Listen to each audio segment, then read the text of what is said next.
आज हम पढ़ेंगे बायोटेक्नोलॉजी का एक नया chapter, biotechnology and its applications. इससे पिछले चैप्टर में हमने पढ़ा था biotechnology, its principles and processes. अब हम पढ़ेंगे biotechnology and its applications. NCERT में शुरुआत में ये बात बताई गई है कि the applications of biotechnology include therapeutics, diagnostic, genetically modified crops for agriculture, process food, bioremediation, waste treatment and energy production. इस पूरे चैप्टर्स में इन तमाम टॉपिक्स पर ही बात होनी है। इसमें ज़्यादातर चीज़ें एनसीईआरटी में कवर की गई हैं। कुछ एक दो टॉपिक्स में ऐसा जिसमें एनसीईआरटी में जिक्र नहीं किया गया, लेकिन प्रीवियस ईयर में उन पर सवाल पूछा गया है। जैसे बायोरिमीडिएशन, एनसीईआरटी में नहीं इसका जिक्र नहीं, प्रीवियस ईयर में सवाल पूछा गया है कि किसी एक कॉन्टामिनेटेड साइट पर माइक्रोब्स का यूज़ करके आप उसको क्लीन करेंगे तो बायोरिमीडिएशन कहलाता है। इसमें सीडोमोनास और एजोटोबैक्टर पर सवाल आ चुका है कि अगर समुद्र में ऑयल स्पिल हो गया तो वहाँ पर तेल को हटाने के लिए हम डिटेल में बात करेंगे आगे इसके बारे में। थेराप्यूटिक्स से मतलब ये हुआ कि the treatment and care of the patient, diagnostic purpose तो आप समझ ही रहे हैं। Genetically modified crop for agriculture से मतलब हुआ कि ऐसे जेनेटिकली मॉडिफाइड क्रॉप बनाना जिसकी फूड प्रोडक्शन इंप्रूवमेंट हो सके, वो डिजीज रेजिस्टेंट हो, एबायोटिक फैक्टर्स को टॉलरेट कर सकते हो, मिनरल्स के लिए उनके अंदर इंक्रीज एफिशिएंसी पाई जाती हो, विटामिन एनरिच्ड हो। हम बात करेंगे इसके बारे में आगे। तो शुरुआत में इन्होंने बता दिया कि बायोटेक्नोलॉजी के एप्लीकेशन में क्या क्या चीज़ें इंक्लूड है, ठीक है ना।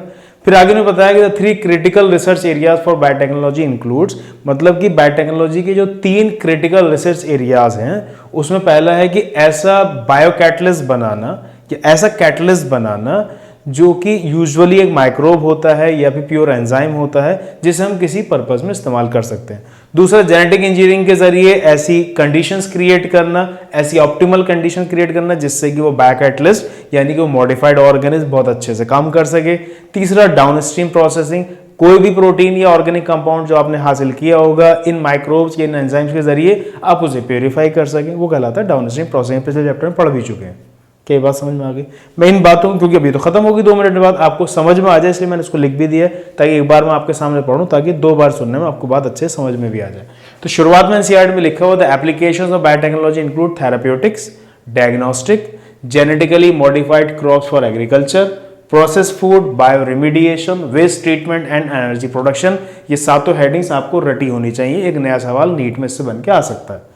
फिर आगे एनसीईआरटी में लिखा हुआ है कि the 3 critical research areas of biotechnology are providing the best catalyst, एक बेस्ट कैटलिस्ट प्रोवाइड करना in the form of improved organism जो कि यूजुअली एक माइक्रोब या फिर एक प्योर एंजाइम होता है। दूसरा, क्रिएटिंग ऑप्टिमल कंडीशन क्रिएट करना through genetic engineering for a catalyst to act. तीसरा, downstream processing technology to purify the protein और ऑर्गेनिक कंपाउंड। अब इसमें भी 3 स्टेटमेंट है, वो एक चौथी स्टेटमेंट बना सकता है, पूछ सकता है इनमें से कौन सा रिसर्च एरिया नहीं है बायोटेक्नोलॉजी का। एनसीईआरटी की लाइन्स आपको एज इट इज याद होनी चाहिए। उसके बाद आगे एनसीईआरटी बात की बायोटेक्नोलॉजिकल एप्लीकेशंस इन एग्रीकल्चर। इन्होंने बताया कि अगर एग्रीकल्चर फील्ड में हम बायोटेक्नोलॉजी की बात करें तो पहले इन्होंने थोड़ा सा माहौल बनाया इस बात को समझाने के लिए, और ये बताया कि फूड प्रोडक्शन अगर आपको बढ़ाना हो तो उसके क्या क्या तरीके हो सकते हैं। तो उन्होंने बताया पहला तरीका हो सकता है एग्रोकेमिकल बेस्ड एग्रीकल्चर। एग्रोकेमिकल से मतलब ये होगा एग्रीकल्चर में जो केमिकल इस्तेमाल होते हैं यानी फर्टिलाइजर, पेस्टिसाइड। दूसरा, ऑर्गेनिक एग्रीकल्चर मतलब कि ऑर्गेनिक फार्मिंग यानी जिसमें फर्टिलाइजर, पेस्टिसाइड इस्तेमाल नहीं करते। तीसरा, जेनेटिकली मॉडिफाइड क्रॉप्स को इस्तेमाल करते हुए एग्रीकल्चर किया जाए। तो उन्होंने बताया बायोटेक्नोलॉजिकल एप्लीकेशन एग्रीकल्चर में कि the 3 options that can be thought for increasing food production, एक जनरल बात हो रही है, फूड प्रोडक्शन को बढ़ाने के लिए 3 कौन कौन से ऑप्शंस हैं आपके पास। एग्रोकेमिकल बेस्ड एग्रीकल्चर, एग्रोकेमिकल से मतलब ये होता है कि आप इस्तेमाल करेंगे फर्टिलाइजर्स एंड पेस्टिसाइड्स, इसके अलावा उन्होंने बताया दूसरा ऑर्गेनिक एग्रीकल्चर मतलब वही ऑर्गेनिक फार्मिंग जो आप स्ट्रेटेजीज वाले चैप्टर में सुन के आ चुके हैं। तीसरा, genetically engineered crop based agriculture मतलब आपने जेनेटिकली मॉडिफाइड क्रॉप्स बनाई हैं, उनके बेसिस पर आप जो एग्रीकल्चर करेंगे उन्हें बनाकर उन्हें इस्तेमाल करके जो आप एग्रीकल्चर करेंगे, ठीक है ना। फिर आगे अपनी बात को समझाने के लिए एनसीईआरटी में लिखा कि ग्रीन रेवोल्यूशन से ये फायदा तो हुआ कि जो फूड प्रोडक्शन था वो 3 गुना बढ़ गया, लेकिन तब भी जितनी रिक्वायरमेंट थी फूड की वो पूरी नहीं हो पा रही थी। अब जैसे फूड प्रोडक्शन डिपेंड करता है इंप्रूव वेराइटीज आप यूज कर रहे हैं, बेहतर मैनेजमेंट प्रैक्टिसेस यूज करते हैं, और इसके अलावा एग्रोकेमिकल यानी फर्टिलाइजर, पेस्टिसाइड। फिर आगे एनसीईआरटी ने बताया दरअसल फर्टिलाइजर, पेस्टिसाइड पड़ते हैं किसानों को बहुत महंगे, दे आर टू एक्सपेंसिव, ऐसा लिखा हुआ है।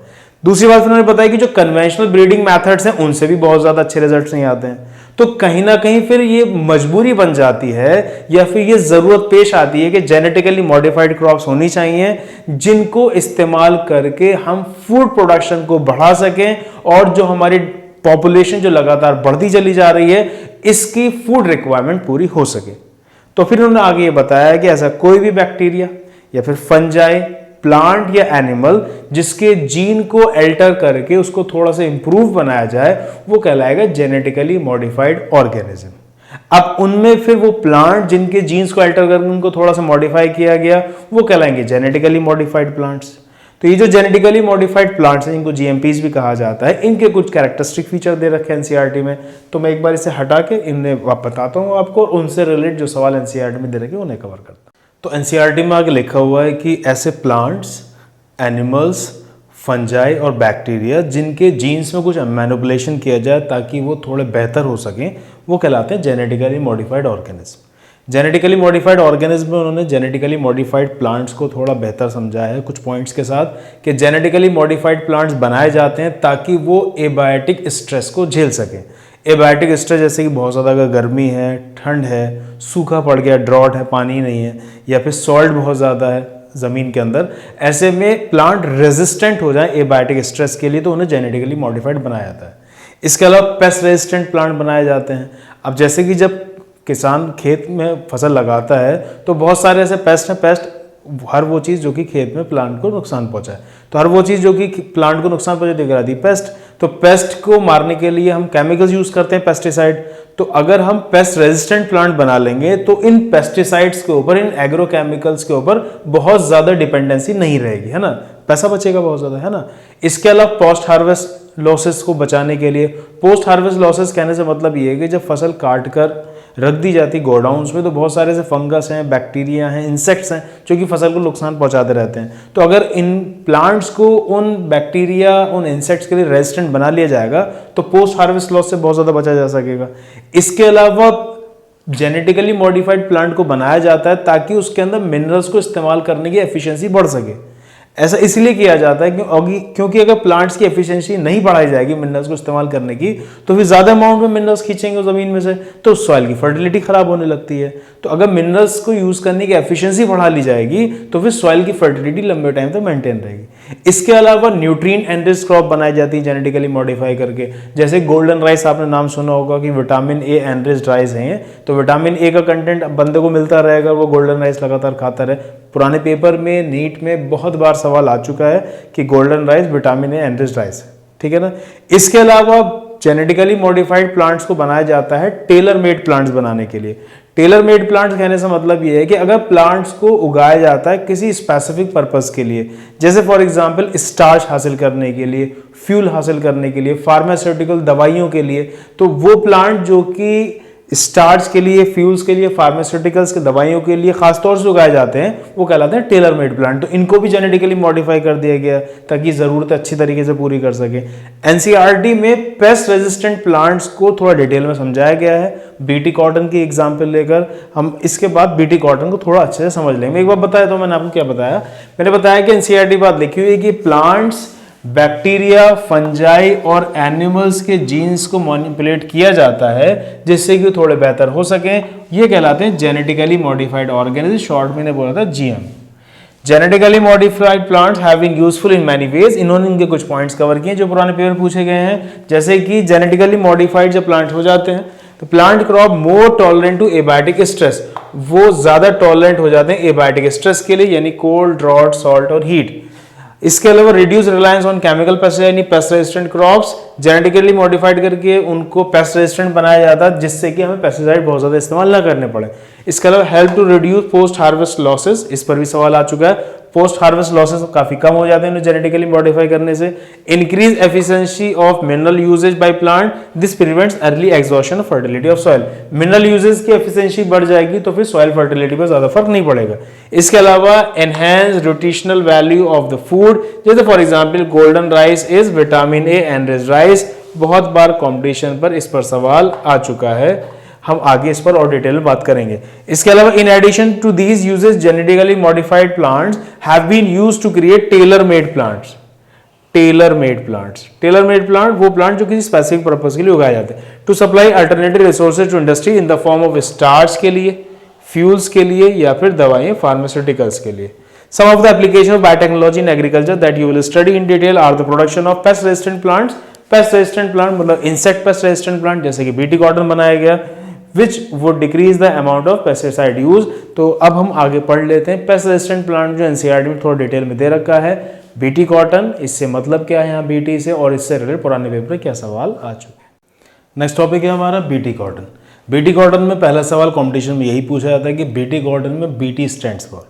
तो बीटी से मतलब है बैसिलस थोरिंजिएंसिस, ये एक बैक्टीरिया का नाम। तो बीटी कॉटन में BT stands for bacillus thuringiensis. Bacillus thuringiensis एक सॉइल बैक्टीरिया, यानी सॉइल में रहने वाला बैक्टीरिया। कहानी दरअसल ये है कि जिस मिट्टी के अंदर बैसिलस थोरिंजिएंसिस बैक्टीरिया मौजूद होता है, तो उस मिट्टी के अंदर बहुत सारे इंसेक्ट नहीं पनप पाते हैं, जिसकी वजह से उस खेत में जो प्लांट्स लगे उन्हें कोई नुकसान नहीं होगा। बैसिलस थोरिंजिएंसिस जिन इंसेक्ट्स को नुकसान पहुंचाता है उनके नाम भी एनसीईआरटी में दे रखे हैं, जैसे कि लेपिडोप्टेरन्स,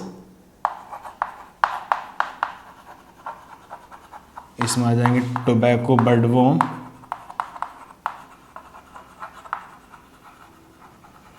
army worm, cotton boll warm,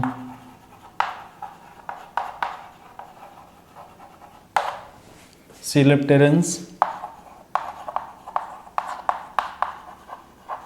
इसमें आ जाएंगे बीटल्स और डिप्टेरेंस, इसमें आ जाएंगे फ्लाइज और मॉस्कीटो। तो जिस खेत में बैसिलस थोरिंजिएंसिस होगा उस खेत में प्लांट्स को इन इंसेक्ट्स को नुकसान नहीं होगा। अब सवाल है क्यों? तो दरअसल ये जो बैक्टीरिया बैसिलस थोरिंजिएंसिस, ये अपने अंदर से एक प्रोटीन निकालता है, ये हम कह सकते हैं प्रोटीन क्रिस्टल निकालता है। उन प्रोटीन क्रिस्टल के अंदर मौजूद होता है एक toxic insecticidal protein, toxic insecticidal protein. Insecticidal मतलब विच कैन किल इंसेक्ट। आसान सी भाषा में ये कह सकते हैं बैसिलस थोरिंजिएंसिस बैक्टीरिया अपने अंदर से एक ऐसा टॉक्सिक प्रोटीन निकालता है विच इज इंसेक्टिसाइडल, जो कि इंसेक्ट को मार देता है। अब सवाल ये पैदा होता है कि जब इतना खतरनाक टॉक्सिन है कि उससे इतने बड़े बड़े इंसेक्ट मर जा रहे हैं, तो इतना तो बैक्टीरिया उससे क्यों नहीं मर रहा है? तो उसकी वजह साइंटिस्ट ने बताया कि दरअसल ये जो टॉक्सिन है जो बैक्टीरिया निकाल रहा है, ये एक इनएक्टिव प्रोटॉक्सिन है, इनएक्टिव प्रोटॉक्सिन। और ये इनएक्टिव प्रोटॉक्सिन जब इंसेक्ट के अंदर एंटर कर जाता है, यानी कि जब इंसेक्ट इन्हें इंजेस्ट कर लेता है, तो इंसेक्ट की बॉडी में जाकर वहाँ की एल्केलाइन पीएच की वजह से, वहाँ की एल्केलाइन पीएच की वजह से ये एक्टिव फॉर्म में चेंज हो जाता है, और एक्टिव फॉर्म में चेंज होने के बाद ये इंसेक्ट को नुकसान पहुँचाता है। और इंसेक्ट के जो मिडगट के एपिथेलियल सेल्स होते हैं, इंसेक्ट के एलिमेंट्री कैनाल इंसेक्ट की 3 पार्ट में डिवाइड होते हैं ना, फोरगट, मिडगट, हाइंडगट। तो इंसेक्ट के जो मिडगट के एपिथेलियल सेल्स होते हैं उनमें तोड़फोड़ मचा देता है। एपिथेलियल सेल्स होते हैं उनकी लिसिस, स्वेलिंग कर देता है, इन्हीं सेल के अंदर सूजन आ जाती है, उनमें सुराख हो जाते हैं, पोर्स हो जाते हैं, वो टूटने लगते हैं, जिसकी वजह से इंसेक्ट की डेथ हो जाती है। एक बार फिर से सुनें, मैंने कहा बीटी कॉटन के अंदर बीटी स्टैंड फॉर बैसिलस थोरिंजिएंसिस, ये एक सॉइल बैक्टीरिया है जो कि नॉर्मली मिट्टी में पाया जाता है। अब ये बैक्टीरिया अपने अंदर से कुछ प्रोटीन क्रिस्टल निकालता है, उनके अंदर टॉक्सिक इंसेक्टिसाइडल प्रोटीन होता है, या आप ऐसे भी कह सकते हैं अपने अंदर से ये एक टॉक्सिक प्रोटीन निकालता है। वो टॉक्सिक प्रोटीन इन इंसेक्ट को मार देता है, जैसे tobacco budworm, army worm, cotton bollworm, beetles, flies, mosquitoes, इनको ये मार देता है। तो अब जब ये इतने खतरनाक इंसेक्ट्स को मार दे रहा है ये टॉक्सिन, तो खुद बैक्टीरिया इससे क्यों नहीं मर रहा है? तो बैक्टीरिया इससे इसलिए नहीं मर रहा है क्योंकि जब बैक्टीरिया अपने अंदर से प्रोटीन निकालता है तो ये इनएक्टिव प्रोटीन होता है, इनएक्टिव प्रोटॉक्सिन होता है। और जब ये इंजेस्ट हो जाता है, इंसेक्ट की बॉडी में चला जाता है जब ये प्रोटॉक्सिन, तो वहाँ पर मौजूद एल्कलाइन पीएच की वजह से एक्टिव फॉर्म में चेंज हो जाता है। एक्टिव फॉर्म में चेंज होने के बाद ये इंसेक्ट के मिडगट के एपिथेलियल सेल्स के अंदर सुराख कर देता है, वहाँ पर सेल्स के लिसिस होने लगती है, ब्रेकडाउन होने लगते हैं, स्वेलिंग आने लगती है, इसकी वजह से मिडगट टूट जाती है और इंसेक्ट की डेथ हो जाती है। ठीक है ना। अब ये प्रोटीन है, अब आपने जेनेटिक्स के अंदर ये पढ़ा है कि डीएनए के पोर्शन से बनता है एक आरएनए, है ना, उसके एंटीसेंस स्ट्रैंड से, और फिर आरएनए के सीक्वेंस से जो उस पर कोड्स होते हैं उनसे बनता है प्रोटीन या फिर पॉलीपेप्टाइड। अब साइंटिस्ट ने दिमाग लगाया कि जो इनएक्टिव प्रोडक्शन है उसके लिए कोई पोर्शन होगा डीएनए का जिससे कि खास प्रोटीन बन रहा होगा। तो बायोलॉजिस्ट ने, जो इस फील्ड के एक्सपर्ट थे, उन्होंने डीएनए के उस पोर्शन को हासिल कर लिया जिससे ये प्रोटीन बन रहा था, उसे नाम दिया क्राई। यानी कि क्राई जीन दरअसल वो जीन है जिससे कि वो इनएक्टिव प्रोडक्शन बन रहा था। उस क्राई जीन को निकालकर, इसकी कई फॉर्म्स थी, उनके नाम दिए गए क्राई 1AC, क्राई 2AB, कई नाम दिए गए। क्राई 1AC, क्राई 2AB नाम का जीन इंसर्ट कर दिया गया कॉटन के अंदर। अब जब इस कॉटन के अंदर cry 1AC, cry 2AB gene पहुंच गया तो अब जरूरत नहीं है सॉइल में इस बैक्टीरिया को रखने की। अब ये प्लांट ही खुद अपने अंदर से ये इनएक्टिव प्रोडक्ट से निकालने लगेगा। तो अगर ये इंसेक्ट उस प्लांट के पास आएंगे तो ये टॉक्सिन के एलिमेंट्री कैनाल में जाकर एक्टिव फॉर्म में चेंज हो जाएगा, जिसकी वजह से मिडगट के एपिथेलियल सेल्स को तोड़ देगा, इंसेक्ट की डेथ हो जाएगी। तो एक ऐसा कॉटन प्लांट जिसके अंदर cry 1AC, cry 2AG, cry 2AB gene insert किए गए, वो कॉटन प्लांट कहलाएगा बीटी कॉटन। इसके अलावा कुछ और दूसरे जेनेटिकली मॉडिफाइड प्लांट बनाए गए, जैसे कि एक और जीन है उसका नाम रखा है क्राई 1AB, ये इंसर्ट किया गया कॉर्न के अंदर, तो वो प्लांट कहलाया फिर बीटी कॉर्न। एनसीईआरटी में दे रखा है। इसके अलावा और भी, जैसे राइस है, पोटैटो है, टोमेटो है, सोयाबीन है, इनके अंदर भी ये क्राइजीन इंसर्ट किया गया और एक ऐसा पेस्ट रेजिस्टेंट प्लांट बनाया गया जिसे आप बायो पेस्टिसाइड भी कह सकते हैं, है ना। वो खुद ही एक पेस्टिसाइड की तरह काम कर रहा है, बाहर से कोई और पेस्टिसाइड देने की जरूरत नहीं। समझ में आ गई थी बात, ठीक है ना। तो फिर सवाल कॉम्पिटिशन पूछा गया कि इंसेक्ट को मारने के लिए वो जो जीन है जो कि बैक्टीरिया के अंदर मौजूद था जिससे कि एक टॉक्सिन बन रहा था, एक टॉक्सिक प्रोटीन बन रहा था, उसका नाम क्या था, आप बोले क्राइजीन। तो क्राइजीन से जो प्रोटीन बन रहा था उसको भी नाम दे दिया गया क्राई प्रोटीन। क्राइजीन कई तरीके के कॉम्पिटिशन में पूछा गया। कॉटन प्लांट के अंदर कौन से क्राइजीन इंसर्ट किए गए थे, तो आप बोले क्राई 1AC, क्राई 2AB। सवाल पूछे गया कॉर्न के अंदर कौन से इंसर्ट किया गया था क्राइजीन, तो आप बोले क्राई 1AB। तो क्राई 1AB इंसर्ट किया गया कॉर्न के अंदर और cry 1AC, cry 2AB insert किया गया कॉटन के अंदर। देखो ये क्राई 2AB है, ये क्राई 1AB कॉर्न में और cry 1AC, cry 2AB cotton में। इसके अलावा राइस, पोटैटो, टोमेटो, सोयाबीन के अंदर भी क्राइजीन इंसर्ट किया गया और इनको भी कन्वर्ट किया गया इनटू बायोपेस्टिसाइड्स, यानी कि पेस्ट रेजिस्टेंट प्लांट्स। क्या इतनी बात समझ में आ रही? पुराने पेपर में सवाल ये भी पूछा गया है कि ये जो बीटी कॉटन है ये हिंदुस्तान की पहली जेनेटिकली इंजर्ड मॉडिफाइड क्रॉप है। सवाल कॉम्पिटिशन में ये भी पूछा गया है कि ये बीटी कॉटन जो एक बायोपेस्टिसाइड है, ये पेस्ट रेजिस्टेंट प्लांट है। सवाल कॉम्पिटिशन में ये भी पूछा गया है कि बीटी कॉटन को हिंदुस्तान बनाती है महाइको, यानी कि Maharashtra hybrid seed company, in collaboration with an American company Monsanto. तो अमेरिकन कंपनी मॉन्सेंटो के साथ कोलैबोरेशन में महाइको यानी कि महाराष्ट्र हाइब्रिड सीड कंपनी इसको बनाती। समझ में आ गया? एक बार और बता देता हूँ। तो बीटी कॉटन के अंदर BT stand for bacillus thuringiensis. Bacillus thuringiensis एक मिट्टी में रहने वाला बैक्टीरिया है जो अपने अंदर से कुछ प्रोटीन क्रिस्टल्स निकालता है। उन प्रोटीन क्रिस्टल्स के अंदर मौजूद होता है टॉक्सिक इंसेक्टिसाइडल प्रोटीन, यानी कि अगर ये प्रोटीन कोई इंसेक्ट इंजेस्ट कर ले तो उसकी बॉडी में जाने के बाद ये बैक्टीरिया उस पर्टिकुलर इंसेक्ट को मार देता है। तो सवाल ये पैदा होता है जब इतना खतरनाक टॉक्सिन है तो खुद बैक्टीरिया से क्यों नहीं मारता? तो बैक्टीरिया से इसलिए नहीं मारता है क्योंकि जब ये टॉक्सिन बैक्टीरिया के अंदर से निकलता है तो इनएक्टिव प्रोडक्शन की शक्ल में होता है। जब इंसेक्ट इसको इंजेस्ट कर लेता है तो उसकी एलिमेंट्री कैनाल की एल्कलाइन पीएच की वजह से ये एक्टिव फॉर्म में चेंज हो जाता है। एक्टिव फॉर्म में चेंज होने के बाद ये मिडगट के सेल्स को तोड़ देता है। तो मिडगट एपिथेलियल सेल्स के अंदर ये पोर्स कर देता है, वहाँ पर उनको तोड़ फोड़ कर देता है, उनमें स्वेलिंग होने लगती है जिसकी वजह से एलिमेंट्री कैनाल इंसेक्ट की टूट जाती है और इंसेक्ट मर जाता है। ठीक है ना। अब जब इस प्रोटीन के बारे में स्टडी हुई तो फिर उसे बनाने वाले डीएनए को आइसोलेट किया गया, तो वो डीएनए को नाम दिया गया फिर क्राइजीन। तो क्राइजीन दरअसल वो जीन है जिससे कि उस बैक्टीरिया के अंदर वो क्राई प्रोटीन बन रहा था। वो क्राइजीन कई तरीके के, जैसे क्राई 1AC है, क्राई 2AB है, क्राई 1AB। क्राई 1AC और क्राई 2AB को इंसर्ट किया गया कॉटन के अंदर। ऐसा कॉटन जिसके अंदर ये क्राइजीन मौजूद थे उन्हें बोला जाता है बीटी कॉटन, और क्राई 1AB जीन को इंसर्ट किया गया कॉर्न के अंदर और ऐसा कॉर्न प्लांट कहलाएगा बीटी कॉर्न। इसके अलावा और भी कई प्लांट, पोटैटो, टोमेटो, सोयाबीन, इनके अंदर भी क्राइजीन इंसर्ट किया गया और इनको भी पेस्ट रेजिस्टेंट बनाया गया। क्या इतनी बात आपकी समझ में आ गई?